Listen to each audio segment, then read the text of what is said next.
Welcome to competitive cracker. ഞാൻ നൈസ്മോൻ. ഞാൻ ഇർഷാദ് ഖാൻ. ഞാൻ നിഷ. ഇപ്പോൾ നമ്മൾ അടുത്ത സെറ്റ് പരീക്ഷയ്ക്ക് വേണ്ടിയുള്ള ഒരുക്കത്തിലാണ് എല്ലാവരും. അപ്പോൾ സെറ്റ് പരീക്ഷയ്ക്ക് വേണ്ടി എങ്ങനെ പഠിക്കണമെന്നൊക്കെ എല്ലാവരും നമ്മളോട് ചോദിക്കാറുണ്ട്. അപ്പം എങ്ങനെ പഠിക്കണം, എപ്പോൾ പഠിച്ചു തുടങ്ങണം എന്നുള്ള പല കാര്യങ്ങളിലും എല്ലാവർക്കും സ്വാഭാവികമായിട്ടും സംശയം ഉണ്ടാകാറുണ്ട്. അപ്പോൾ എല്ലാവരോടും എപ്പോഴും പറയുന്ന കാര്യം, ഒരു പരീക്ഷ കഴിഞ്ഞ് അടുത്ത പരീക്ഷയ്ക്ക് വേണ്ടി അല്ലെങ്കിൽ നോട്ടിഫിക്കേഷൻ വരാൻ വേണ്ടി കാത്തിരിക്കേണ്ട കാര്യമില്ല. എത്രയും പെട്ടെന്ന് ആദ്യമേ തന്നെ പഠിച്ചു തുടങ്ങിയാൽ മാത്രമേ നമുക്ക് എന്തെങ്കിലും ഗുണപ്രദമായിട്ട് പഠിക്കാൻ പറ്റുള്ളൂ. അല്ലെങ്കിൽ ഈ പറഞ്ഞ പോലെ നമ്മുടെ അവസാനത്തെ 10 ദിവസത്തേക്കൊക്കെ നമ്മൾ ക്രാഷ് കൊടുക്കാറുണ്ട് 20 മണിക്കൂർ കൊണ്ടൊക്കെ. അപ്പോൾ അതുകൊണ്ട് പരീക്ഷയ്ക്ക് പാസ്സാകാനുള്ള സ്റ്റഫ് കിട്ടും. പക്ഷേ അതിനപ്പുറം സബ്ജക്റ്റ് മനസ്സിലാക്കാനോ ഇത് കഴിഞ്ഞ് പോയി ഹയർ സെക്കൻഡറി ഉള്ള കുട്ടികളെ പഠിപ്പിക്കാനുള്ള ആ ഒരു ഫിസിക്സ് മനസ്സിലാക്കാനോ ഉള്ള ഒരു ക്വാളിറ്റി അവർക്ക് കിട്ടണമെന്നുണ്ടെങ്കിൽ ആദ്യമേ തന്നെ വളരെ ബേസ് തൊട്ട് പഠിച്ചു തുടങ്ങിയാൽ മാത്രമേ കാര്യമുള്ളൂ എന്ന് നമ്മളെല്ലാവരോടും പറയാറുണ്ട്. അപ്പോൾ നമ്മൾ അടുത്ത നോട്ടിഫിക്കേഷൻ വരെയൊന്നും കാത്തു നിൽക്കേണ്ട, ആദ്യമേ തന്നെ ഇപ്പോൾ തന്നെ പഠിച്ചു തുടങ്ങുന്നത് തന്നെയാണ് നല്ല മുഹൂർത്തം എന്നാണ് പറയാനുള്ളത്. സാറിൻ്റെ അഭിപ്രായം എങ്ങനെയാണ്? തീർച്ചയായിട്ടും എത്ര നേരത്തെ പഠിച്ചു തുടങ്ങുന്നോ അത്രയും നല്ലത്. കാരണം നമ്മൾ എടുത്തിരിക്കുന്ന സിലബസിന്റെ ലെങ്ത്, അതെ, അത് ശരിയാ. നമ്മൾ 2 വർഷം കൊണ്ട് PGക്ക് പഠിച്ചു തീർത്ത സിലബസ് ആണ്. അതോടൊപ്പം തന്നെ BEdന്റെ കാര്യങ്ങളും വരുന്നുണ്ട്. അപ്പം രണ്ടും കൂടെ നമുക്ക് കൊണ്ടുപോവുക എന്നുള്ളത് ചെറിയ ദിവസങ്ങൾ കൊണ്ടത് പ്രായോഗികമല്ല. കൂടാതെ അതിൻ്റെ അപ്പുറത്തേക്ക് ഹൈസ്കൂൾ ലെവലിൽ നിന്നുള്ള കാര്യങ്ങൾ വരുന്നുണ്ട്. ജനറൽ ഇൻഫോ ആയിട്ട് ഹൈസ്കൂൾ ലെവലിൽ നിന്നുള്ള ബേസിക് ഇംഗ്ലീഷ് ചോദിക്കുന്നുണ്ട്, മാത്തമാറ്റിക്സ് ചോദിക്കുന്നുണ്ട്, ബയോളജി ചോദിക്കുന്നുണ്ട്. അതോടൊപ്പം തന്നെ ഇപ്പം നടക്കുന്ന ആനുകാലിക സംഭവങ്ങൾ, അത് സ്പോർട്സ് ആകാം, പൊളിറ്റിക്സ് ആകാം, അതുപോലെ വെൽഫെയർ സ്കീംസിൽ നിന്നാകാം. പ്രത്യേകിച്ച് അതർ സ്റ്റേറ്റിന്റെ വെൽഫെയർ സ്കീംസ് പോലും നമ്മുടെ സെറ്റ് എക്സാമിന് ചോദിച്ചിട്ടുണ്ട്. അപ്പം വളരെ ഡീറ്റെയിൽഡ് ആയിട്ടുള്ളൊരു സ്റ്റഡി തന്നെ നമുക്ക് ആവശ്യമാണ്. സബ്ജക്റ്റിന് മാത്രമല്ല, ജനറൽ പേപ്പറും സാറ് പറഞ്ഞ പോലെ ഭയങ്കര ഇമ്പോർട്ടൻ്റ് ആണ്. അപ്പോൾ കഴിഞ്ഞതിന് മുമ്പിലത്തെ പരീക്ഷയ്ക്ക് നമുക്കറിയാം റിസൾട്ട് പൊതുവെ വളരെ കുറവായിരുന്നു. 6% അതിന്റെ റിസൾട്ട്. അതെ, ആകെ 79 പേരെങ്ങാണ്ടാണ് അത്ര ഫിസിക്സിന് പാസ്സായത്. അപ്പോൾ അതിനകത്ത് നമുക്കിവിടുന്ന് 6 പേരുണ്ടായിരുന്നു അതിനകത്തുനിന്ന്. പക്ഷേ അപ്പം ഇതിൽ 6-ൽ കൂടുതൽ നമുക്ക് കിട്ടിയേനെ. കാരണം അതിനകത്ത് പ്രശ്നം പറ്റിയതെന്ന് പറഞ്ഞാൽ കുറേ പേര് ജനറൽ പേപ്പറിന് നന്നായിട്ട് കുഴപ്പി. അപ്പോൾ ജനറൽ പേപ്പർ ആ തവണ കുറച്ച് പ്രയാസമായി. അപ്പോൾ ജനറൽ പേപ്പർ പ്രയാസമായപ്പോൾ സബ്ജക്റ്റ് പ്രയാസമായിരുന്നു, ജനറൽ പേപ്പർ ഒരേ സമയം പ്രയാസമായി. അപ്പോൾ അങ്ങനെ വന്നപ്പോഴത്തേനും അവർക്ക് ആ ജനറൽ പേപ്പറിന് ക്വാളിഫൈ ചെയ്യാൻ പറ്റാത്തത് കൊണ്ട് മിനിമം ഒരു 4 പേരെങ്കിലും നമുക്ക് അങ്ങനെ റിസൾട്ട് നഷ്ടം വന്നിട്ടുണ്ട്. രണ്ടും ഒരുപോലെ കൊണ്ടുപോയെങ്കിൽ മാത്രമേ കാര്യമുള്ളൂ. അല്ലാതെ സബ്ജക്റ്റ് മാത്രം ഫോക്കസ് ചെയ്തിട്ടോ ജനറൽ പേപ്പർ മാത്രം ഫോക്കസ് ചെയ്തിട്ടോ കാര്യമില്ല എന്നാണ്. രണ്ടും ഒരേപോലെ കൊണ്ടുപോകണം. അപ്പം ഇവർക്ക് കിട്ടുന്ന ലോഡ് ഇവർക്കത് മനസ്സിലാക്കണമെന്നുണ്ടെങ്കിൽ ഇവർക്ക് ലോഡ് എന്തേലും ഉണ്ടെന്ന് മനസ്സിലാക്കണം. ഇപ്പം നമ്മളിപ്പോൾ ഒരാഴ്ച എടുക്കുകയാണെങ്കിൽ നമുക്ക് ആ വീക്കെൻഡിൽ റിവിഷൻ എക്സാം ഉണ്ട്. ആ റിവിഷൻ എക്സാമിന് എന്തൊക്കെ കാര്യങ്ങൾ ഇവർ പഠിക്കണം, ഓരോ ദിവസവും നമ്മൾ സിലബസ് കൊടുക്കുന്നുണ്ട്. ഓരോ ദിവസവും ഇന്ന കാര്യങ്ങൾ പഠിക്കണമെന്ന് നമുക്ക് ഡീറ്റെയിൽഡ് ആയിട്ട് ടൈം ടേബിൾ ഉണ്ട്. അപ്പോൾ അതിൻ്റെ കൂടെ ജനറൽ പേപ്പറിൻ്റെ ടൈം ടേബിൾ വരും. അപ്പോൾ കൂടാതെ നമ്മുടെ ലൈവ് ക്ലാസ് എടുക്കുന്നതിൻ്റെ ടൈം ടേബിൾ പുറകെ വരും. അപ്പം താങ്ങാനാകാത്തത്രയും ലോഡ് നമ്മൾ കുട്ടികൾക്ക് അത്രയും നമ്മൾ പഠിക്കാൻ കൊടുക്കുന്നുണ്ട്. അപ്പം ആ പഠിക്കുന്നതും അത് ഇമ്പോർട്ടൻ്റ് ആയിട്ടുള്ള കാര്യം മാത്രമാണ്. സിലബസിൽ എല്ലാം കൂടെ പഠിക്കാനാണെങ്കിൽ അവർക്ക് സമയമേ ഇല്ല. നമ്മളതിന് സിലബസിലെ ഏറ്റവും പ്രധാനപ്പെട്ട കാര്യങ്ങൾ 120 ദിവസത്തെ ആണെങ്കിലും 90 ദിവസത്തിൻ്റെ ആണെങ്കിലും 60, 30 ഏത് ദിവസത്തിൻ്റെ ആണെങ്കിലും അവരുടെ ടൈം ടേബിൾ അനുസരിച്ചുള്ള ഇമ്പോർട്ടൻ്റ് ആയിട്ടുള്ള കാര്യങ്ങളാണ് നമ്മൾ കൊടുക്കുന്നത്. അപ്പം അതെങ്കിലും മിനിമം അതിനകത്തുനിന്ന് ഇനി കുറയ്ക്കാൻ പാടില്ല എന്നെപ്പോഴും പറയും. അപ്പോൾ ആ ഒരു രീതിയിലുള്ള പഠനം നമ്മൾ ആണ് അവരിൽ നിന്നും പ്രതീക്ഷിക്കുന്നത്. അപ്പം അത്രയും എഫർട്ട് അവരുടെ ഭാഗത്തു നിന്ന് എടുത്താൽ മാത്രമേ ഈ കുറഞ്ഞ സമയത്തിനുള്ളിൽ ഇത്രയും പോർഷൻ എങ്കിലും പഠിച്ചു തീർക്കാൻ പറ്റുള്ളൂ. അപ്പം കൂടാതെ വേറെ പ്രശ്നവും വേറെ ഉണ്ട്. ഇപ്പോൾ ഒരാഴ്ച പഠിച്ച കാര്യങ്ങൾ പിന്നെ അടുത്ത ആഴ്ച വീണ്ടും നോക്കുമ്പോൾ ഇത് മറന്നു പോകും. അപ്പോൾ അതിൻ്റെ റിവിഷൻ വേറെ നടത്തണം. അപ്പോൾ അതിന് നമ്മൾ വേറെ റിവിഷൻ ടൈം ടേബിൾ എന്ന് പറഞ്ഞ് നമ്മൾ പിന്നെ അത് അവസാനമാണ് വരുന്നത്. അപ്പോൾ അവസാനം വരുമ്പോഴത്തേനും ഈ ആദ്യത്തെ ഭാഗങ്ങളൊക്കെ പൂർണ്ണമായിട്ട് നമ്മൾ മറന്നു പോകാൻ സാധ്യതയുണ്ട്. അപ്പോൾ നമ്മൾ കണ്ടിന്യൂസ് ആയിട്ട് റിവൈസ് ചെയ്തുകൊണ്ടിരിക്കണം, പിന്നെ പഠിക്കണം. വീക്ക്ലി റിവിഷൻ എക്സാമുകളുടെ പ്രാധാന്യം എത്രമാത്രമാണ് സാറിന് തോന്നുന്നു? അപ്പോൾ വീക്ക്ലി റിവിഷൻ എക്സാം എന്ന് പറയുന്നത് ഞാനത് കുട്ടികൾക്ക് നമ്മുടെ ഗ്രൂപ്പിൽ ജോയിൻ ചെയ്ത കുട്ടികൾക്ക് ഇൻസ്ട്രക്ഷൻ ആയിട്ട് കൊടുക്കുന്നത് കഴുത്തിന് മുകളിൽ തലയുണ്ടെങ്കിൽ നിങ്ങൾ നിർബന്ധമായിട്ടും വീക്കിലി എക്സാം എഴുതിയിരിക്കണമെന്ന് ഞാൻ പറയും. കാരണം അല്ലാത്ത അങ്ങനെ അല്ലാത്തവർക്ക് വീക്കിലി എക്സാം എഴുതണ്ട. അതായത് തല വെട്ടി കളഞ്ഞവർക്ക് എഴുതണ്ട, ബാക്കി എല്ലാവരും എഴുതണമെന്ന് ഞാൻ പറയും. കാരണം ഈ പരീക്ഷ എന്ന് പറയുന്ന സാധനം നമുക്ക് എല്ലാവർക്കും ടെൻഷൻ ഉള്ളതാണ്. ഇപ്പം ഞാൻ ഒരു പരീക്ഷ എഴുതാൻ പോയാലും മിസ് എഴുതിയാലും സാർ എഴുതിയാലും നമുക്കൊരു പരീക്ഷ എന്ന് പറയുന്നത് ടെൻഷനാണ്. അപ്പം ആദ്യമായിട്ട് നമ്മൾ ആ ഫൈനൽ എക്സാമാണ് പോയി എഴുതുന്നതെങ്കിൽ ഉറപ്പായിട്ടും ടെൻഷൻ അടിച്ച് നമ്മൾ പഠിച്ചതെല്ലാം മറന്നു പോകും. അപ്പോൾ നമ്മൾ നിരന്തരമായിട്ട് ഇങ്ങനെ ഒരു എക്സാമിൽ കൂടി കടന്നു പോയില്ലെങ്കിൽ നമുക്ക് ഒന്നാമത് ടെൻഷൻ കൂടും, 2 ടൈം മാനേജ്മെന്റ് നമ്മൾ പഠിക്കത്തില്ല, 3 പഠിച്ച കാര്യങ്ങൾ എവിടെ പ്രയോഗിക്കണമെന്ന് നമുക്കറിയത്തില്ല. നമ്മൾ കാറടച്ച് പഠിച്ചിട്ടുണ്ട്, പക്ഷേ ഇത് എവിടെ പ്രയോഗിക്കണം, എങ്ങനെ പ്രയോഗിക്കണം, എപ്പോൾ പ്രയോഗിക്കണം, ഇങ്ങനത്തെ കാര്യങ്ങളൊക്കെ നമുക്ക് പഠിക്കണമെന്നുണ്ടെങ്കിൽ നമുക്ക് പരീക്ഷ നമ്മൾ കണ്ടിന്യൂസ് ആയിട്ട് എഴുതിക്കൊണ്ടിരിക്കണം. അപ്പം വീക്കിലി എക്സാം മാത്രമല്ല, പിന്നെ നമ്മൾ വീക്കിലി എക്സാം എന്ന് പറയുന്നത് മിക്കവാറും നമ്മൾ 30 മാർക്കോ 60 മാർക്കോ ഒക്കെ ആയിരിക്കും നമ്മൾ നടത്തുന്നത്. അതായത് ഫൈനൽ എക്സാമിൻ്റെ ഒരു മിനിയേച്ചർ. പക്ഷേ നമ്മളിത് കഴിഞ്ഞ് മോഡൽ എക്സാം വരുമ്പോഴത്തേനും എല്ലാ പേപ്പറും കൂടി ഒരേ സമയം അത്രയും എഴുതുമ്പോഴത്തേക്കും അപ്പോൾ ഫൈനൽ എക്സാമിൻ്റെ ഒരു മുന്നാസ്വാദനം എന്ന രീതിയിൽ വരും. ഒരു 4-5 മോഡൽ എക്സാം എഴുതി അതിൻ്റെ കണ്ടിന്യൂഷൻ ആയിട്ട് സെറ്റ് പരീക്ഷയ്ക്ക് പോയി എഴുതുമ്പോൾ പിള്ളേർക്ക് ആ ഒരു ഡിഫറൻസ് ഫീൽ ചെയ്യത്തില്ല. ഒരു സ്മൂത്ത് ആയിട്ടുള്ള ഒരു എൻഡിങ് അവർക്ക് കിട്ടും. ആ ഒരു രീതിയിൽ വേണം നമ്മൾ വീക്കിലി എക്സാമുകളെ കാണാൻ. വീക്കിലി എക്സാം എന്ന് പറയുന്നത് ആ ആഴ്ച പഠിക്കുന്ന ടോപ്പിക്സ് കംപ്ലീറ്റ് റിവൈസ് ചെയ്യുക. അപ്പോൾ പിന്നെ നമ്മൾ അതിലേക്ക് തിരിച്ചു വരുന്നില്ല, പിന്നെ വരാൻ സമയമില്ല. അതിപ്പോൾ ഇവിടെ നല്ല വേറെ ഏത് കൊടി കെട്ടിയ സ്ഥലത്ത് പോയാലും പിന്നെ അതിലോട്ടൊരു തിരിച്ചു വരവെന്ന് പറയുന്നത് നടക്കുന്ന കാര്യമല്ല. അപ്പോൾ അത്രയും സീരിയസ് ആയിട്ട് വീക്കിലി എക്സാമിനെ കണ്ട് പഠിച്ച് പ്രിപ്പയർ ചെയ്ത് പോയി പരീക്ഷ എഴുതിയാൽ മാത്രമേ വീക്കിലി എക്സാമിൻ്റെ നമ്മൾ ഉദ്ദേശിക്കുന്ന ഗുണം കുട്ടികൾക്ക് കിട്ടുള്ളൂ. ക്വസ്റ്റ്യൻസ് അത് വേണം. നമ്മളിപ്പം കാര്യം നമ്മൾ ലൈവ് കൊടുക്കുന്നുണ്ട്. ഇപ്പം എന്തായാലും പിള്ളേർക്ക് ആഴ്ചയിൽ ഒരു 100 ചോദ്യത്തിന് മുകളിൽ ലൈവിൽ തന്നെ പിള്ളേർക്ക് കിട്ടുന്നുണ്ട്. പക്ഷെ എന്നാൽ പോലും അതിന് പ്രോബ്ലംസ് മാത്രമാണ്. എന്നാൽ എല്ലാവരും വിചാരിക്കും എന്നാൽ ഈ ലൈവ് മാത്രം കേട്ടിട്ട് പോയാൽ പോരെ, എക്സാം എഴുതണ്ടല്ലോ.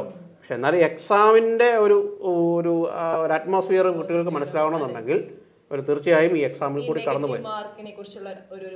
പക്ഷെ നെഗറ്റീവ് മാർക്ക് സെറ്റിന് നെഗറ്റീവ് വരുന്നില്ലെങ്കിൽ പോലും നമുക്ക് ഓപ്ഷനിൽ നിന്ന് എങ്ങനെ ഉത്തരത്തിലോട്ട് എത്താം. ഇപ്പോൾ ചില ചോദ്യങ്ങൾ, ഇപ്പോൾ ഫോർ എക്സാമ്പിൾ ഇപ്പോൾ ക്ലാസിക്കൽ മെക്കാനിക്സിൽ നമ്മൾ കാനോനിക്കൽ ട്രാൻസ്ഫോർമേഷൻ പഠിക്കാറുണ്ട്. അപ്പോൾ കാനോനിക്കൽ ട്രാൻസ്ഫോർമേഷൻ നമ്മൾ പഠിക്കുന്ന സമയത്ത് എപ്പോഴും നമുക്ക് ക്വസ്റ്റ്യൻ വായിച്ചിട്ട് ഉത്തരം നമുക്ക് കണ്ടുപിടിക്കാൻ പ്രയാസമാണ്. അപ്പോൾ നമ്മൾ ചെയ്യുന്നത് തിരിച്ചാണ്, ഓപ്ഷനിൽ നിന്ന് ചോദ്യത്തിലേക്ക് നമ്മൾ പോവുകയാണ്. അപ്പോൾ ആ രീതിയിലുള്ള പ്രാക്ടീസൊക്കെ കിട്ടണമെന്നുണ്ടെങ്കിൽ നമുക്ക് ആ എക്സാമിൻ്റെ അറ്റ്മോസ്ഫിയർ ക്രിയേറ്റ് ചെയ്യണം. അപ്പം നമ്മളൊക്കെ ലൈവ് ക്ലാസ്സിൽ ഇപ്പോൾ ഞാൻ ചെയ്യുന്നത് പറഞ്ഞാൽ കുട്ടികൾക്ക് ഒരു ക്വസ്റ്റ്യൻ കൊടുക്കും, ഞാനൊരു 2 മിനിറ്റ് വെയിറ്റ് ചെയ്യും. അപ്പോൾ അതിനുള്ളിൽ ഇപ്പം 30 പേര് ലൈവിന് കയറുന്നുണ്ടെങ്കിൽ 30-ൽ ചിലപ്പോൾ 10 പേരായിരിക്കും അവർക്ക് ഉത്തരം കിട്ടിയിട്ടുണ്ടാവുക, ബാക്കി 20 പേർക്ക് കിട്ടിയിട്ടുണ്ടാവില്ല. അപ്പോൾ ആ സമയത്ത് അവർക്ക് ചിലപ്പോൾ ചെയ്യാൻ പറ്റണമെന്നില്ല. പക്ഷേ അവർക്കെല്ലാവർക്കും ഒരേപോലെ ചെയ്യാൻ പറ്റുന്ന ഒരു അറ്റ്മോസ്ഫിയർ ക്രിയേറ്റ് ചെയ്യാൻ പറ്റുന്ന എക്സാമിനാണ്. അപ്പോൾ എക്സാം അത് എത്രയും സീരിയസ് ആയിട്ട് പ്രിപ്പയർ ചെയ്ത് എഴുതേണ്ടതാണ്. ടൈം മാനേജ്മെൻറ്റ് പഠിക്കണം. കാരണം നമ്മൾ ഒരു ചോദ്യത്തെ തന്നെ കടിച്ചു തൂങ്ങിയിരുന്നിട്ട് കാര്യമില്ല അല്ലേ. അപ്പം ബാക്കി എളുപ്പമുള്ള ചിലപ്പോൾ പറയുകയാണ്. അപ്പം ഞാനെപ്പോഴും പറയുന്നത് ആദ്യമേ നിങ്ങൾ ഏത് എക്സാം ആണെങ്കിലും, ഇപ്പം നമ്മൾ കൊടുക്കുന്ന എക്സാം ആണെങ്കിലും ഫൈനൽ എക്സാം ആണെങ്കിലും ഒരു ക്വസ്റ്റ്യൻ പേപ്പറിലൂടെ 3 തവണയെങ്കിലും കടന്നു പോയെങ്കിൽ മാത്രമേ അവർക്ക് ക്വസ്റ്റ്യൻസ് മനസ്സിലാക്കാൻ പറ്റുള്ളൂ. ആദ്യത്തെ വായനയിൽ എളുപ്പമുള്ള ചോദ്യങ്ങൾ. ഇപ്പോൾ ഫോർ എക്സാമ്പിൾ ഇപ്പോൾ നമ്മളിത് ഇത് കഴിഞ്ഞ ഫെബ്രുവരി 2 ക്വസ്റ്റ്യൻ പേപ്പർ ആദ്യം ഞാൻ വായിച്ചു. ആദ്യത്തേത് ഉണ്ടോ condition for a vector to be solenoidal, അപ്പോൾ എനിക്കറിയാം, ഞാനത് മാർക്ക് ചെയ്തു. രണ്ടാമത്തേത് പീരിയഡ് ഓഫ് ദി ഫംഗ്ഷൻ, അതും എനിക്കറിയാം. പിന്നെ അടുത്തത് മൂന്നാമത് mean and standard deviation 20 and 4 respectively find the binomial expression. എനിക്കറിയത്തില്ല, ഞാനത് വിട്ടു. അത് പിന്നെ ഞാൻ അടുത്തതിലോട്ട് പോയി. അപ്പോൾ അടുത്തത് എനിക്കറിയാം. അങ്ങനെ പോയി. അപ്പോൾ ഞാൻ ക്വസ്റ്റ്യൻ പേപ്പർ പിന്നെ കംപ്ലീറ്റ് ചെയ്തു. പിന്നെ ഞാൻ ഈ മൂന്നാമത്തിലോട്ട് തിരിച്ചു വന്നു. അപ്പോൾ മൂന്നാമത്തിലോട്ട് തിരിച്ചു വരുമ്പോഴത്തേന് എനിക്ക് കുറച്ച് കൂടുതൽ സമയം ഞാൻ നേരത്തെ അറിയാവുന്നതിന് സമയം സേവ് ചെയ്ത് വെച്ചിട്ടുണ്ട്. 1 മിനിറ്റ് കൊണ്ടാണ് ഒരു ചോദ്യം ചെയ്യേണ്ടതെങ്കിൽ ഞാനത് ചിലപ്പോൾ 30 സെക്കൻഡ് എടുത്തിട്ടുണ്ടാവും. അപ്പം അങ്ങനെ ടൈം സേവ് ചെയ്ത് പ്രയാസമുള്ള ചോദ്യത്തിന് വേണ്ടി നമ്മൾ ഇൻവെസ്റ്റ് ചെയ്യണം. അപ്പം അങ്ങനെ 2-3 തവണ നമ്മളൊരു ക്വസ്റ്റ്യൻ പേപ്പറിലൂടെ കടന്നു പോയെങ്കിൽ മാത്രമേ നമുക്ക് പ്രോപ്പറായിട്ടൊരു ക്വസ്റ്റ്യൻ പേപ്പർ ചെയ്യാനും മനസ്സിലാക്കാനും പറ്റുള്ളൂ. അപ്പോൾ അതൊക്കെ പഠിക്കണമെന്നുണ്ടെങ്കിൽ എങ്ങനെ ചെയ്യണമെന്നും ഇതിൻ്റെ ടൈം മാനേജ്മെൻറ്റ് എങ്ങനെ നടത്തണമെന്നൊക്കെ പഠിക്കണമെന്നുണ്ടെങ്കിൽ വീക്കിലി എക്സാമുകൾ നിർബന്ധമായിട്ടും എഴുതണം. പിന്നെ വീക്കിലി എക്സാം എഴുതണമെന്നുണ്ടെങ്കിൽ വേറൊരു കാര്യം കൂടെ ഉണ്ട്. ഇത് പഠിക്കുക മാത്രമല്ല, നമ്മൾ ലൈവ് ഇപ്പം ലൈവ് നമ്മളിപ്പം വീക്കിലി ഇപ്പം ഞങ്ങൾ മുമ്പായിരുന്ന ടൈം ടേബിൾ പ്രിപ്പയർ ചെയ്തപ്പം നമ്മൾ പറയുമായിരുന്നു എത്രയാ 4 or 5 ലൈവ് ക്ലാസ് ഒരു വീക്കിൽ അവർക്ക് കിട്ടുന്നുണ്ട്. മിസ്സിൻ്റെ മെൻറ്റർഷിപ്പ് വരുന്നുണ്ട്, നമ്മുടെ ഫാക്കൽറ്റീസിൻ്റെ 2 or 3 ലൈവ് ക്ലാസ് വരുന്നുണ്ട്, പിന്നെ ജനറൽ പേപ്പറിൻ്റെ ഒരു ലൈവ് വരുന്നുണ്ട്. അപ്പം ഇത്രയും ലൈവ് ക്ലാസ്സുകൾ വരുമ്പോൾ ക്വസ്റ്റ്യൻസ് അത്രയാണ് അവർക്ക് വരുന്നത്. ഒരാഴ്ച എന്തായാലും അവർക്ക് 100-ലധികം ചോദ്യങ്ങൾ, പ്രോബ്ലംസ് അല്ലെങ്കിൽ ബാക്കി ചോദ്യങ്ങളെല്ലാം ഇവർക്ക് കിട്ടുന്നുണ്ട്. അപ്പോൾ ഇത്രയും സമഗ്രമായിട്ട് എനിക്ക് തോന്നുന്നു പ്രിപ്പയർ ചെയ്യിപ്പിക്കുന്ന വേറൊരു സ്ഥലവും കാണുകയില്ല. അവർ പഠിച്ചാൽ ഇവർക്ക് കിട്ടുമെന്നുള്ള കാര്യം സംശയമില്ല. ഇപ്പം സാറാണെങ്കിലും ഇപ്പോൾ നമുക്കറിയാം, സാറിനും ഇതിനെപ്പറ്റി എന്താണ് ഈ ടൈം ടേബിൾ എങ്ങനെ പ്രിപ്പയർ ചെയ്തു, ടൈം ടേബിൾ പ്രിപ്പയർ ചെയ്തപ്പോൾ ഫേസ് ചെയ്ത ചാലഞ്ചസ് ഇവർ രണ്ടുപേരും കൂടി ഡിസ്കസ് ചെയ്ത് ഞാനും കൂടി ഡിസ്കസ് ചെയ്തിട്ടൊക്കെയാണ് പ്രിപ്പയർ ചെയ്തത്. അപ്പോൾ ഇവർക്ക് അറിയാം എങ്ങനെയാണെന്ന്. അപ്പം എങ്ങനെയാണ് ടൈം ടേബിൾ പ്രിപ്പയർ ചെയ്തപ്പോൾ എന്താണ് തോന്നിയത്? ടൈം മാനേജ്മെന്റ് ആണ് സർ തോന്നിയത്. ഇത്രയും ഒരു വാസ്റ്റ് സിലബസ് നമുക്കൊരു സ്റ്റഡി പ്ലാൻ ആയിട്ട് പ്രിപ്പയർ ചെയ്യുമ്പോൾ ആ ഒരു ടൈം, അതാണ് നമ്മൾ എത്രമാത്രം നന്നായിട്ട് പഠിച്ചാൽ നമുക്കിത് കവർ ചെയ്യാം എന്നുള്ളത് ഒന്ന് ഓർത്ത് നോക്കിയാണ്. ടൈം ടേബിൾ പ്രിപ്പയർ ചെയ്തപ്പോൾ തന്നെ മിസ്സിന് ഇത്ര ടെൻഷനാണ്, ഇത്രയും സമയം കൊണ്ട് എങ്ങനെ പഠിച്ച് തീർക്കും എന്നുള്ളത്. അപ്പം പഠിച്ച് തീർക്കണ്ട നിങ്ങൾക്ക് ഇപ്പം എത്രത്തോളം നമുക്ക് ആദ്യമൊന്നും ഞാനിപ്പം എത്രയാണ് അപ്പം 7-8 വർഷമായി ഇപ്പോൾ ഈ ഫീൽഡിൽ. അപ്പം ആദ്യമൊക്കെ പിള്ളേരോടൊക്കെ പറയുമ്പോൾ അവർക്കൊക്കെ വളരെ സില്ലിയാണ്, ഇതൊക്കെ എന്ത് എന്നുള്ള ഭാവമാണ്. ഈ അവസാനം വരുമ്പോഴുണ്ടല്ലോ, അവസാനം വരുമ്പോൾ ഈ മൂട്ടിൽ തീ കത്തിക്കുന്ന എഫക്റ്റാണ്. അവിടെയില്ല ഇവിടെയില്ല, അത് പഠിച്ചിട്ടില്ല ഇത് പഠിച്ചിട്ടില്ല, പരീക്ഷ എഴുതിയിട്ടില്ല, ആകെ പ്രശ്നമാണ്. ഇപ്പം ആദ്യമേ തന്നെ ഈ ടെൻഷൻ എടുക്കുകയാണെങ്കിൽ അവസാനം വരുമ്പോൾ കാര്യങ്ങൾ സ്മൂത്തായിട്ട് എക്സാമിലോട്ട് പോവാം. അല്ലെങ്കിലാണ് ആദ്യമേ നല്ല ഉഴപ്പാണ്. പിള്ളേരൊക്കെ ആദ്യം ഉഴപ്പാണ്. നമ്മൾ പരീക്ഷ എഴുതണമെന്ന് പറയും, ആദ്യം 50 പേരുണ്ടെങ്കിൽ ചിലപ്പം 20 പേരായിരിക്കും പരീക്ഷ എഴുതുന്നത്, ബാക്കി 30 എണ്ണത്തിനെ കാണാൻ പോലും കിട്ടുക. അവസാനമാകുമ്പോൾ ഇതെല്ലാം കൂടെ തേനീച്ച കൂടെ ഇളക്കി വിടുന്ന പോലെ എല്ലാവരും ഇങ്ങ് വരും. പോസിബിൾ അല്ല എന്ന് ചോദിച്ചാലുണ്ടല്ലോ, ഇത് എങ്ങനെ നടക്കുന്നതെന്ന് എനിക്കറിയത്തില്ല. ഇവരൊക്കെ മുട്ടക്കൊത്ത് നിന്ന് പ്രാർത്ഥിച്ചിട്ടാണോ പാസ്സാകുന്നതെന്ന് എനിക്കറിയത്തില്ല. അപ്പോൾ പാസ്സാകുന്നുണ്ട് ആൾക്കാർ, ലാസ്റ്റ് മിനിറ്റ് പഠിച്ചിട്ടും പാസ്സാകുന്നുണ്ട്. പക്ഷേ അവരനുഭവിക്കുന്ന ടെൻഷൻ എന്ത് ഏരിയുണ്ടെന്നറിയോ, വിളിച്ച് കരഞ്ഞു പോകുന്നവർ വരെയുണ്ട്. ഇതെങ്ങനെ പഠിച്ചു തീരും, ഞാൻ ഈ പ്രാവശ്യം പരീക്ഷ എഴുതുന്നില്ല. നമ്മൾ നിർബന്ധിച്ച് പരീക്ഷയ്ക്ക് വിടുന്നവരുണ്ട്. ഇപ്പോൾ കഴിഞ്ഞ മുമ്പത്തെ തവണ എനിക്ക് ഒരു പുള്ളിക്കാരിയുണ്ട്. കാര്യം പുള്ളിക്കാരി ഹൈസ്കൂൾ ടീച്ചറൊക്കെയാണ്, പ്രൊമോഷന് വേണ്ടി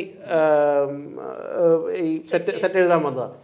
പുള്ളിക്കാരുടെ സ്കൂളിൻ്റെ കാര്യങ്ങളൊക്കെ ആയിട്ട് അങ്ങ് പോയി. അവസാനമായപ്പോഴത്തേനും കരച്ചിലായി വീഴ്ചയിലായി, ഇതെങ്ങനെ പരീക്ഷ എഴുതും, ഭയങ്കര പ്രശ്നം. ഒരു നിയോജക മണ്ഡലം മുഴുവൻ പുള്ളിക്കാരിയെ കൊണ്ട് ബുദ്ധിമുട്ടായിരുന്നു. പക്ഷേ എന്നാലും അവസാനം എങ്ങനെയോ ആൾ പാസ്സായി, പഠിച്ച് പാസ്സായി. പുള്ളിക്കാരി ഇപ്പോഴും കോൺടാക്റ്റ് ആണ്. അപ്പം പറയും അന്ന് കാര്യം കുറച്ച് കണ്ണീരും വിലാപമൊക്കെ നടത്തിയെങ്കിലും കാര്യം നേടിയെടുത്തു എന്ന് അവർ പറയാറുണ്ട്. അപ്പോൾ അതുകൊണ്ട് അവസാന മിനിറ്റിലുള്ള ആ ഒരു ടെൻഷൻ, സ്ട്രെസ്സ് നിങ്ങളിപ്പോഴേ മുൻകൂട്ടി കാണണം.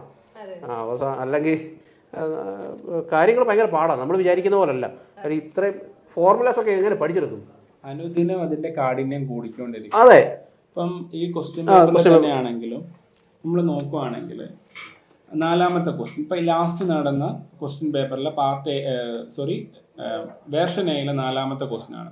സാധാരണ ആ മേഖലയിൽ സെൻട്രൽ ഫോഴ്സ് ഫീൽഡിൽ നിന്ന് ഇക്വേഷൻസ് ആയിരുന്നു ചോദിച്ചുകൊണ്ടിരുന്നത്. ഇപ്രാവശ്യം അത് കൺസെപ്ച്വലൈസ് ചെയ്ത് സ്റ്റേറ്റ്മെന്റ് വൈസിലേക്ക് കൊണ്ടുപോയി. അപ്പോൾ നമ്മൾ ലാസ്റ്റ് മിനിറ്റിൽ നമ്മൾ പ്രധാനപ്പെട്ട ഇക്വേഷൻസ് മാത്രമേ നോക്കി പോകത്തുള്ളൂ, ഇങ്ങനെയുള്ള ഏരിയ നോക്കത്തില്ല. കാരണം കൺസിഡർ ദാറ്റ് എന്ന് പറയുന്നത് നമ്മൾ പി ജിക്ക് നോട്ട് എഴുതിയ കുറേ കാര്യങ്ങളുണ്ട്. അപ്പോൾ ഒന്നും നോക്കാതെയായിരുന്നു നമ്മൾ പി ജിക്കും പരീക്ഷ എഴുതിയത്. ജസ്റ്റ് ഇക്വേഷൻസ് മാത്രം നോക്കി പോയി പരീക്ഷ എഴുതിയവരാ ലാസ്റ്റ് മിനിറ്റിൽ. അപ്പോൾ അങ്ങനെയുള്ള കൺസെപ്ച്വൽ മേഖലയിൽ നിന്ന് ക്വസ്റ്റ്യൻ വരുന്നതിൻ്റെ എണ്ണം കൂടിയിട്ടുണ്ട്. ഇപ്പം 6ാമത്തെ ക്വസ്റ്റ്യൻ 0 പോയിന്റ് എനർജിയുടെ ക്വസ്റ്റ്യൻ ആണ് ഈ ലാസ്റ്റ് നടന്ന ക്വസ്റ്റ്യൻ്റെ. പക്ഷേ അത് ഇപ്പം ഞാൻ ഈ ഒരു ക്വസ്റ്റ്യൻ എക്സാംപ്ലിഫൈ ചെയ്യുന്നതെന്ന് പറഞ്ഞാൽ നമുക്ക് കൃത്യമായ മോക്ക് ടെസ്റ്റുകളില്ലാതെ പ്രാക്ടീസ് ക്വസ്റ്റ്യൻ ഇല്ലെങ്കിൽ ആ ചോദ്യം തെറ്റിപ്പോവും. നമ്മൾ 0 പോയിന്റ് എനർജി ഉള്ള കോൺസിക്വൻസ് ഒന്നില്ലെങ്കിൽ ഡീജനറസി അല്ലെങ്കിൽ ഹാർമോണിക്സിലേക്ക് പോകും. പക്ഷെ ശരിക്കും ഉത്തരം അൺസർട്ടനിറ്റി പ്രിൻസിപ്പിൾ ആണ്. അപ്പോൾ അതെന്താണ്, നമുക്ക് കൃത്യമായ പ്രാക്ടീസ് ക്വസ്റ്റ്യൻ ഉണ്ടെങ്കിൽ മാത്രമേ ഉള്ളൂ കൺസെപ്ച്വൽ ക്ലാരിറ്റിയിലേക്ക് നമ്മൾ. സത്യം സാർ പറഞ്ഞത്. അപ്പം പ്രാക്ടീസ് ക്വസ്റ്റ്യൻ മാത്രമല്ല, നമ്മൾ ആദ്യം മുതൽ ഇതിനു വേണ്ടി പ്രിപ്പയർ ചെയ്യുവാണെങ്കിൽ നമ്മളിത് വായിക്കും, സമയമുണ്ട്. ആദ്യമേ സമയമെടുത്താണ് നമ്മൾ പഠിപ്പിക്കുന്നത്. ആദ്യമേ നമ്മൾ ഈ പഴയ KSRTC ബസ് ഓടിക്കുന്ന പോലെ ആക്സിലറേറ്ററിൽ കല്ല് വെച്ചിട്ടല്ല നമ്മൾ പോകുന്നത്. അവസാനമാകുമ്പോൾ നമ്മളും ഈ പോർഷൻ തീർക്കാനുള്ള ഓട്ടപ്പാച്ചിലാണ്. നമ്മൾ ഇത്ര സമയത്തിനുള്ളിൽ ഇത്ര പോർഷൻ തീർക്കണം, 2 മണിക്കൂറിനുള്ളിൽ ഇത്ര ചോദ്യം ചെയ്യണം. അവസാനം ആകുമ്പോഴത്തേനും നമുക്കും ടെൻഷനാണ്, പഠിപ്പിക്കുന്നവർക്കും ടെൻഷനാണ് അല്ലേ. അപ്പം മിസ്സിന് തന്നെ അറിയാം, മിസ്സും ഇപ്പോൾ ഇത്രയും വർഷം ഫീൽഡിലുണ്ടായിരുന്ന ആളാണ്. അപ്പം നമ്മൾ പോർഷൻ തീർക്കുന്നത് എങ്ങനെയാണെന്ന് ഏത് മേഖലയിലാണെങ്കിലും, ഇപ്പോൾ കുഞ്ഞു പിള്ളേർക്കാണെങ്കിലും വലിയ ആൾക്കാർക്കാണെങ്കിലും പോർഷൻ തീർക്കുന്ന സമയത്ത് നമുക്ക് ടെൻഷനാണ്. അപ്പോൾ അതുകൊണ്ട് ആദ്യമേ മുതലുള്ള ഒരു സ്റ്റഡി എന്ന് പറയുന്നത് ആ ബേസ് ഉറപ്പിച്ച് നമ്മൾ സ്റ്റാർട്ട് ചെയ്യുന്നത് തന്നെയാണ്. ഇപ്പം ഞാൻ മാത്തമാറ്റിക്കൽ ഫിസിക്സ് സ്റ്റാർട്ട് ചെയ്യുന്നതല്ല, മാത്തമാറ്റിക്കൽ ഫിസിക്സ് അല്ല, സെറ്റിൻ്റെ കോച്ചിങ് ഞാൻ സ്റ്റാർട്ട് ചെയ്തു. സെറ്റിൻ്റെയോ നെറ്റിൻ്റെയോ ഏതിൻ്റെ ആണെങ്കിലും PG ലെവലിലുള്ള ഒരു പരീക്ഷയുടെ കോച്ചിങ് ഞാൻ സ്റ്റാർട്ട് ചെയ്യുന്നത് ഇൻ്റഗ്രേഷനും ഡിഫറൻസിയേഷനിലോ. അപ്പോൾ ആദ്യമേ അത് ആ ബേസ് ഉണ്ടെങ്കിൽ മാത്രമേ ഈ പണിക്ക് ഇറങ്ങാവൂ എന്ന് ഞാൻ പറയാറുണ്ട്. അല്ലെങ്കിൽ ഇത് വേസ്റ്റാണ്. അപ്പം ഇൻ്റഗ്രേഷനും ഡിഫറൻസിയേഷനും ഇല്ലാതെ നമുക്ക് വെറുതെ വീരമുക്തി വരിക്കാൻ വേണ്ടി യുദ്ധഭൂമിയിലോട്ട് ഇറങ്ങിയിട്ട് കാര്യമില്ല. അപ്പോൾ ആദ്യമേ ഞാനത് പഠിപ്പിക്കും. അത് പഠിപ്പിച്ചിട്ട് നമ്മൾ പിന്നെ വെക്ടർ കാൽക്കുലസിലോട്ട് പോകും. വെക്ടർ കാൽക്കുലസ് ഒത്തിരി ഇമ്പോർട്ടൻ്റ് ആണ്. അതിനകത്തുനിന്ന് ഇത്തവണ സോളിനോയിഡ് എന്ന് പറഞ്ഞ ഒറ്റ ചോദ്യം ചോദിച്ചിട്ടുള്ളൂ. പക്ഷേ എന്നാൽ പോലും വെക്ടർ ഇൻ്റഗ്രേഷനൊക്കെ ചോദിച്ച സമയങ്ങളുണ്ടായിട്ടുണ്ട്. ഇനി ചോദിക്കത്തില്ല എന്ന് നമുക്ക് ഉറപ്പ് പറയാൻ പറ്റത്തില്ല. കാരണം വെക്ടർ ഇൻ്റഗ്രേഷനൊക്കെ അത്ര ഇമ്പോർട്ടൻ്റ് ആണ്. വർക്ക് ഡൺ എന്നൊക്കെ പറഞ്ഞ് ഒത്തിരി അതിനകത്ത് ചോദിക്കാറുണ്ട്.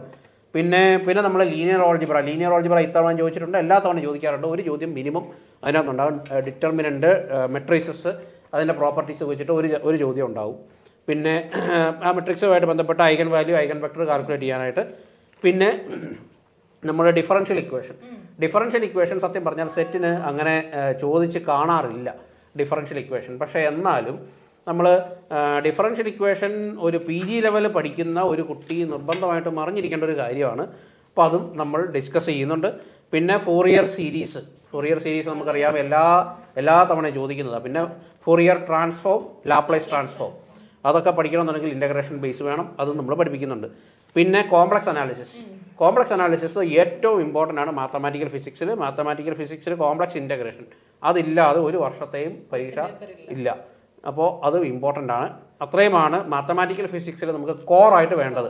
പിന്നെ ഇപ്പോൾ PSC സിലബസിലൊക്കെ ഇൻക്ലൂഡ് ചെയ്തിട്ടുള്ളതാണ് നമ്മുടെ സ്പെഷ്യൽ ഫംഗ്ഷൻസ്, ഹെർമൈറ്റ്, ലോഗ്രെ, ലെഷൻഡർ, അങ്ങനത്തെ കാര്യങ്ങൾ. അപ്പോൾ അതിലൂടെ നമ്മൾ ജസ്റ്റ് ഒന്ന് കടന്നു പോകുന്നതേ ഉള്ളൂ. സെറ്റ് പരീക്ഷയ്ക്ക് അത് അത്ര ഇമ്പോർട്ടൻ്റ് ആണ്. സെറ്റ് പരീക്ഷയ്ക്ക് കൂടിപ്പോയാൽ അതിൻ്റെ ഓർത്തോഗണാലിറ്റി ചോദിക്കാം, അല്ലെങ്കിൽ ബേസിക് ആയിട്ടുള്ള ഏതെങ്കിലും ഡിഫറൻഷ്യൽ ഇക്വേഷൻ ഏത്, ലെഷൻഡർ ഡിഫറൻഷ്യൽ ഇക്വേഷൻ ഏത്, അങ്ങനത്തെ ചോദ്യങ്ങൾ, ബേസിക് ആയിട്ടുള്ള ചോദ്യങ്ങളെ ഇപ്പോൾ ചോദിച്ച് കാണാറുള്ളൂ. പക്ഷേ ഇനി അങ്ങോട്ട് കളി മൂത്ത് കഴിയുമ്പോൾ ഇനി എന്താവുമെന്ന് നമുക്ക് പറയാൻ പറ്റില്ല. പിന്നെ ക്ലാസിക്കൽ മെക്കാനിക്സ് ആണ് നമ്മൾ രണ്ടാമത് ഡിസ്കസ് ചെയ്യുന്നത്. ഇപ്പോൾ ക്ലാസിക്കൽ മെക്കാനിക്സിൽ നമുക്കറിയാം ലഗ്രാഞ്ചിയൻ ഫോർമുലേഷൻ ഹാമിൽട്ടോണിയനുമാണ്. അതാണ് ഏറ്റവും പ്രധാനപ്പെട്ട കാര്യം. ഇപ്പോൾ നമ്മൾ അത് ഡിസ്കസ് ചെയ്യും. ഇപ്പം ലഗ്രാഞ്ചിയൻ ആണെങ്കിലും ഒരു സിസ്റ്റം തന്നു കഴിഞ്ഞാൽ അതിന് ലഗ്രാഞ്ചിയൻ എഴുതാൻ, ലഗ്രാഞ്ചിയൻ കിട്ടിക്കഴിഞ്ഞാൽ ഹാമിൽട്ടോണിലോട്ട് മാറ്റാൻ, ഹാമിൽട്ടോണിയൻ കിട്ടിക്കഴിഞ്ഞാൽ ലഗ്രാഞ്ചിലോട്ട് മാറ്റാൻ, അതൊരു ലെഷൻഡർ ട്രാൻസ്ഫോർമേഷനാണ്. അപ്പോൾ ആ ലെഷൻഡർ ട്രാൻസ്ഫോർമേഷൻ നമ്മൾ പഠിപ്പിക്കുന്നുണ്ട്. പിന്നെ അതൊക്കെ ട്രിക്ക് വെച്ചിട്ട് നമ്മൾ പഠിപ്പിക്കുന്നത്, പേന പോലും എടുക്കാതെ ഓപ്ഷൻ നോക്കിയിട്ട് നമുക്ക് ചെയ്യാൻ പറ്റുന്ന രീതിയിൽ നമ്മൾ പഠിപ്പിക്കുന്നത്. പിന്നെ അതിൻ്റെ equations of motion, cyclic coordinate, അതിൻ്റെ കാര്യങ്ങളെല്ലാം നമ്മൾ പഠിപ്പിക്കുന്നു. പിന്നെ കാനോനിക്കൽ ട്രാൻസ്ഫോർമേഷൻ, ഞാൻ മുമ്പേ പറഞ്ഞതുപോലെ കാനോനിക്കൽ ട്രാൻസ്ഫോർമേഷൻ ഒത്തിരി ഇമ്പോർട്ടൻ്റ് ആണ്. എല്ലാ PG ബേസ്ഡ് പരീക്ഷകൾക്കും കാനോനിക്കൽ ട്രാൻസ്ഫോർമേഷൻ ഇമ്പോർട്ടൻ്റ് ആണ്. കാനോനിക്കൽ ട്രാൻസ്ഫോർമേഷൻ കഴിഞ്ഞ് കഴിഞ്ഞാൽ പിന്നെ ഹാമിൽട്ടൺ ജക്കോബി തിയറി, അത് ക്വാണ്ടം മെക്കാനിക്സിലോട്ടുള്ള ട്രാൻസ്ഫോർമേഷൻ. അപ്പോൾ അത് നമ്മൾ പഠിപ്പിച്ച് അവിടെ കൊണ്ട് ക്ലാസിക്കൽ മെക്കാനിക്സ് നമ്മൾ നിർത്തും. പിന്നെ പ്രധാനമായിട്ട് വരുന്നത് നമ്മുടെ ക്വാണ്ടം മെക്കാനിക്സാണ്. അപ്പോൾ ക്വാണ്ടം മെക്കാനിക്സിൽ നമ്മൾ തുടങ്ങുന്നത് ഏറ്റവും ബേസിക് പ്രിൻസിപ്പിൾ തൊട്ടിട്ടാണ്.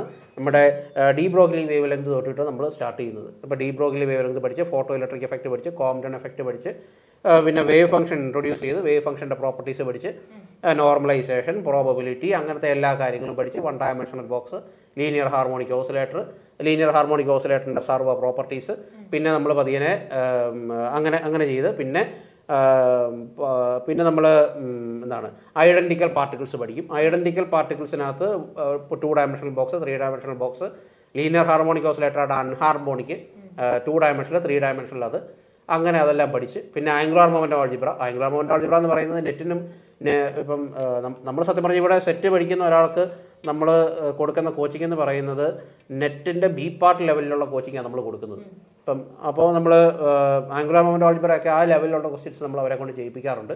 പിന്നെ അത് കഴിഞ്ഞ് നമ്മൾ പെർട്ടർബേഷൻ തിയറി, പിന്നെ അപ്രോക്സിമേഷൻസ് അവിടെ കൊണ്ട് നമ്മൾ നിർത്തും. അപ്പോൾ അത്രയാണ് അതിനകത്ത് ഇമ്പോർട്ടൻ്റ് ആയിട്ടുള്ള കാര്യം. പിന്നെ നമ്മൾ സ്റ്റാറ്റിസ്റ്റിക്കൽ മെക്കാനിക്സ് ആണ്. അപ്പോൾ സ്റ്റാറ്റിസ്റ്റിക്കൽ മെക്കാനിക്സ് എന്ന് പറയുമ്പോൾ നിങ്ങൾക്കറിയാം, സ്റ്റാറ്റിസ്റ്റിക്കൽ മെക്കാനിക്സ് ചോദ്യം കുറച്ച് കട്ടിയുള്ള ഭാഗമാണ്. അപ്പോൾ അതിനകത്ത് എൻസെമ്പിൾ തിയറി ഒക്കെ ഉണ്ട്. പിന്നെ പക്ഷേ ഏത് ചോദ്യമാണെങ്കിലും നമുക്ക് ബേസിക്കലി അതിനകത്ത് നിന്ന് പാർട്ടീഷൻ ഫംഗ്ഷൻ എഴുതാൻ നിങ്ങൾ പഠിച്ചു കഴിഞ്ഞാൽ നമുക്ക് ആ സ്റ്റാറ്റിസ്റ്റിക്കൽ മെക്കാനിസം പിന്നെ എളുപ്പമായി. ഏത് ചോദ്യമാണ് ഇപ്പം അര പേജൊക്കെ വരും ക്വസ്റ്റ്യൻ ഇതിൻ്റെ. അപ്പോൾ ആ ക്വസ്റ്റ്യനൊക്കെ വായിച്ചു കഴിഞ്ഞാൽ ചിലപ്പോൾ കിളി പറക്കാൻ സാധ്യതയുണ്ട്. അപ്പോൾ നമ്മൾ പക്ഷേ ആ ചോദ്യം ഒന്ന് പതിയെ ഒന്ന് വായിച്ചൊന്ന് മനസ്സിലാക്കി കഴിഞ്ഞാൽ പാർട്ടീഷൻ ഫംഗ്ഷൻ എഴുതാൻ പറ്റിയാൽ പിന്നെ അതിനകത്ത് എളുപ്പമാണ്. പിന്നെ അതിനകത്ത് അവർ ചോദിക്കുന്ന ചോദ്യം എന്താണെങ്കിലും നമുക്ക് ഡയറക്റ്റ്ലി കണ്ടുപിടിക്കാവുന്നതേ ഉള്ളൂ. അപ്പം അത് പഠിപ്പിക്കുന്നതിന് കുറേ വെറൈറ്റി ഓഫ് ക്വസ്റ്റ്യൻസ് ഉണ്ട്, കുറേ ചോദ്യങ്ങളുണ്ട്. പിന്നെ എൻസെമ്പിൾ തിയറി കഴിഞ്ഞ് പിന്നെ നമ്മൾ classical quantum statistics, Bose Einstein, Fermi Dirac അതൊക്കെ പഠിച്ച് നമ്മളവിടെ നിർത്തും. പിന്നെ നമ്മൾ ഇലക്ട്രോ മാഗ്നറ്റിക് തിയറിയാണ്. ഇപ്പോൾ ഇലക്ട്രോ മാഗ്നറ്റിക് തിയറി സത്യം പറഞ്ഞാൽ PSC സിലബസിലില്ല. പക്ഷേ PSC സിലബസിലില്ലെങ്കിൽ നെറ്റിൻ്റെ സിലബസിലുണ്ട്, സെറ്റിൻ്റെ സിലബസിലുണ്ട്, ബാക്കി എല്ലാ കോമ്പറ്റേറ്റീവ് എക്സാമിൻ്റെ സിലബസിലും ഉണ്ട്. പക്ഷേ കേരള PSCയുടെ സിലബസിൽ മാത്രം ഇലക്ട്രോ മാഗ്നറ്റിക് തിയറി ഇല്ല. പക്ഷേ എന്നാൽ പോലും ഇലക്ട്രോ മാഗ്നറ്റിക് തിയറി നമ്മൾ തുടങ്ങുന്നത് ഇലക്ട്രോസ്റ്റാറ്റിക്സിലാണ്. സാറിന് അറിയാം, മിസ്സിനും അറിയാം, നിങ്ങളൊക്കെ +2 പഠിപ്പിച്ചിട്ടുള്ളവരാണ്.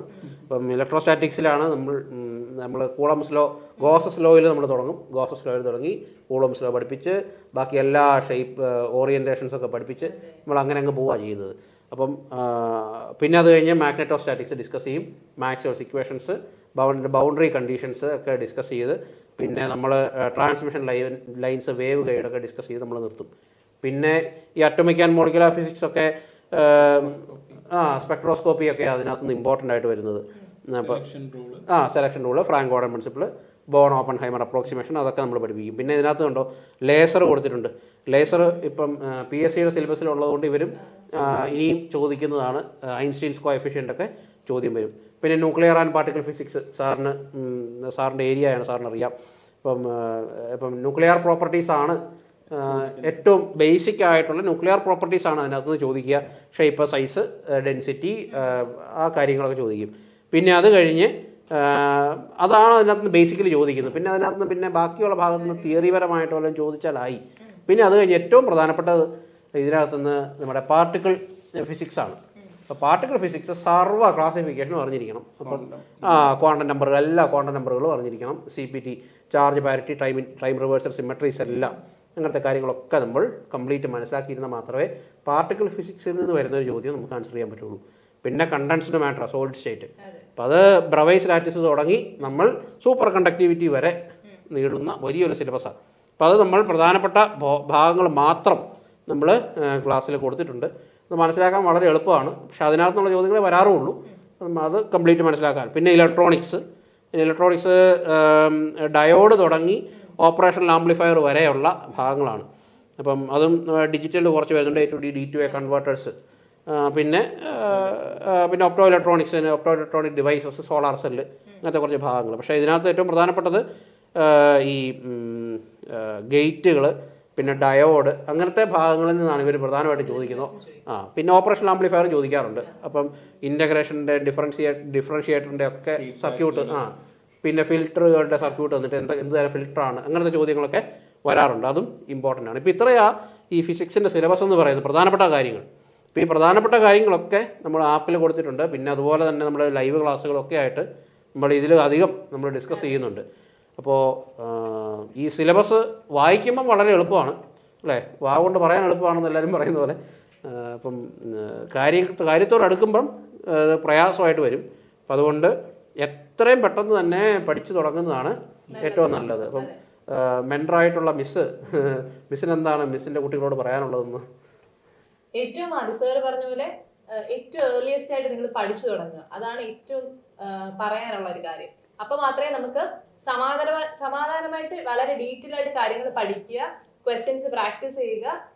ആ ഒരു രീതിയിൽ മുന്നോട്ട് പോയാൽ മാത്രമേ എക്സാം ക്രാക്ക് ചെയ്യാൻ സാധിക്കുകയുള്ളൂ. അപ്പം നിങ്ങളോടും ഞങ്ങൾക്ക് പറയാനുള്ളതാണ്, നമുക്ക് പരസ്പരം തലവേദനകളാകാതിരിക്കാം അല്ലേ. ഞങ്ങൾ അവസാനമൊക്കെ ആകുമ്പോഴത്തേനും നിങ്ങളെ പ്രഷർ ചെയ്യിക്കും, പഠിക്കുന്നത്. അപ്പോൾ അതൊക്കെ ഒഴിവാക്കാൻ ആദ്യമേ തന്നെ നിങ്ങൾ പഠിച്ചു തുടങ്ങുക. വളരെ ഡീറ്റെയിൽഡായിട്ട് നമുക്ക് ബേസ് തൊട്ട് പഠിച്ചു തുടങ്ങാം. അറിയത്തില്ല, ഇപ്പോൾ കാലം കുറേ ആയി എന്നൊന്നും കരുതി മാറി നിൽക്കേണ്ട കാര്യമൊന്നുമില്ല. നിങ്ങൾ പോന്നാൽ മതി, നമുക്ക് കാര്യങ്ങൾക്ക് തീരുമാനമാക്കാം. ഞങ്ങൾ ടീം കംപ്ലീറ്റ് നിങ്ങളുടെ കൂടെ ഉണ്ടാകും. ഏത് സമയത്തും ഞങ്ങളുടെ സപ്പോർട്ട് നിങ്ങൾക്കുണ്ടാകും. അപ്പോൾ നമ്മൾ ക്വസ്റ്റ്യൻ പേപ്പർ അനാലിസിസും എല്ലാം ഒക്കെ ആയിട്ട് നമുക്ക് അടിപൊളിയായിട്ട് അടുത്ത പരീക്ഷയ്ക്ക് വേണ്ടി അങ്ങ് ഒരുങ്ങാം. അപ്പം നിങ്ങളെല്ലാവരെയും ഞങ്ങൾ കോമ്പറ്റേറ്റീവ് ക്രാക്കറിലേക്ക് സ്വാഗതം ചെയ്യുന്നു. Wish you all the best. Thank you. ഇപ്പോൾ നമുക്ക് ഈ സെഷൻ അവസാനിപ്പിക്കാം. എന്തെങ്കിലും സംശയങ്ങൾ സെറ്റുമായിട്ട് ബന്ധപ്പെട്ടിട്ട് ഏത് വിഷയങ്ങളുമായിക്കോട്ടെ, ഏത് വിഷയത്തിൻ്റെ സെറ്റ് എക്സാമുമായിട്ട് ബന്ധപ്പെട്ട് നിങ്ങൾക്ക് സംശയമുണ്ടെങ്കിൽ തീർച്ചയായും നിങ്ങൾ ഈ വീഡിയോയുടെ കമൻറ്റ് സെക്ഷനിൽ കമൻറ്റ് ചെയ്യുക. ടീം കോമ്പറ്റീറ്റീവ് ക്രാക്കർ എല്ലാത്തിനും മറുപടികളുമായിട്ട് വീഡിയോകളിലൂടെ വരുന്നതായിരിക്കും. Thank you.